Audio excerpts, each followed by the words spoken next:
आप ईश्वर से प्रेयर करना कि पेपर टफ आना चाहिए। अगर पेपर टफ आया तो आप में से जिसकी भी अच्छी तैयारी है, ठीक ठाक तैयारी है, एक भी फेल नहीं होगा। अगर आरएएस के स्टैंडर्ड का पेपर आता है तो आरएएस के हिसाब से आपने ही पढ़ाई कर रखी है।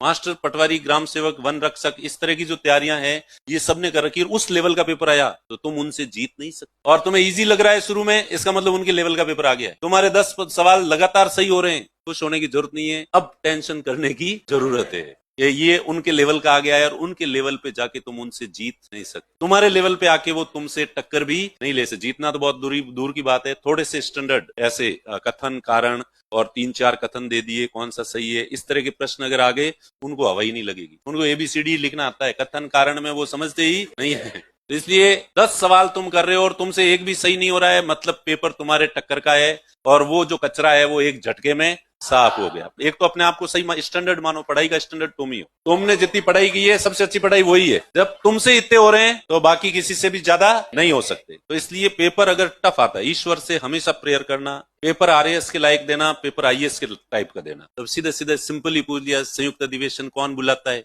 अब ऐसे पूछेंगे तो वो भी कर लेंगे। और धन विधेयक है या नहीं है, कौन डिसाइड करता है, धन विधेयक किस में पेश किया जाता है, ऐसे सवाल पूछेंगे तो वो भी कर लेंगे। और जो टफ आता है, तुमसे क्वेश्चंस नहीं होते हैं तो रोना नहीं है, बल्कि वही मुस्कुराने का सही समय है कि यस अब मुझे कोई फेल नहीं कर